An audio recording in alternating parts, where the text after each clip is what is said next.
దేవుని పరిశుద్ధ నామానికి మహిమ కలుగును గాక. ఈ అవకాశం ఇచ్చిన దైవసేవకుడికి మా సభ్యుల గారికి హృదయపూర్వక వందనాలు తెలియజేస్తున్నాను.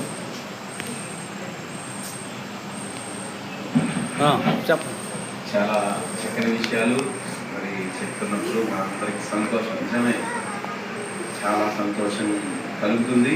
మరి 14వ వివాహ మహోత్సవం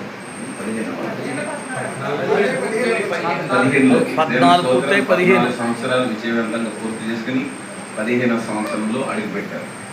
మరి సామెతల గ్రంథం చెప్తుంది కదా, భార్య దొరికిన వారికంట కొందరు మేక అంటున్నారు, కొందరికి మేకలే దొరుకుతా ఉంటాయి. దేవునికి స్తోత్రం.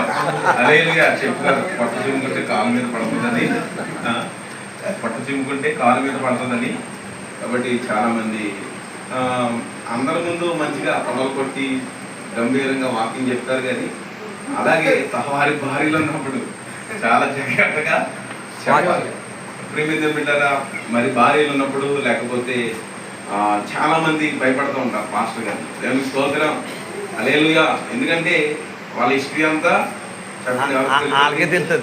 పాస్టర్ గారు తెలుస్తారు. కాబట్టి అక్కడి నుంచి రావాలి మంచి సాక్ష్యం అనేది. దేవునికి స్తోత్రం. భార్య దగ్గర మంచి సాక్ష్యం ఉంటే, కుటుంబంలో మంచి సాక్ష్యం ఉంటే, సమాజంలో కూడా మంచి సాక్ష్యాన్ని సంపాదించుకోవచ్చు. స్తోత్రం. హల్లెలూయా. కాబట్టి చక్కని విషయాలు దైవజనులందరూ కూడా తెలియజేశారు.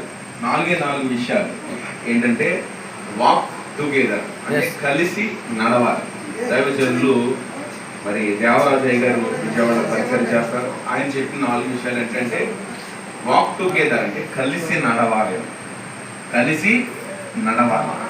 సేవలు కలిసి నడిచేవారుగా ఏ సంఘం అయితే, లేకపోతే ఏ భార్య భర్తలు అయితే, ఏ దైవజనులు దైవ శాఖలు ఉంటారో ఆ సేవ బహుగా ఫలిస్తుంది. స్తోత్రం చెప్పండి. హల్లెలూయా.